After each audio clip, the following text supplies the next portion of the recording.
आमचा पाठी राखा नाही दिशात टंका जाती धर्माचा कसला भेद नाही आम्ही त्याचीच लेकरे आहे पाठीवर थाप रे जय भवानी जय शिवाजी जय घोष हा चालला आला तर काळी फोडत वाघरे अशी धगधगती मनात आगरे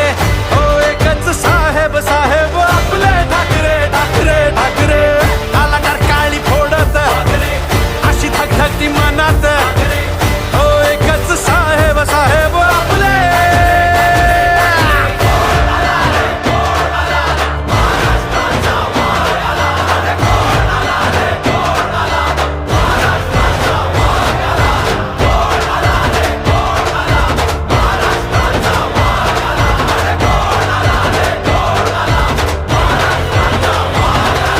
पंचवीस वर्ष झाली हो पण अजूनही तोच लढा सुरू आहे. 80% मराठीच मुलांना नोकऱ्या मिळाल्या पाहिजे. या महाराष्ट्रात मराठी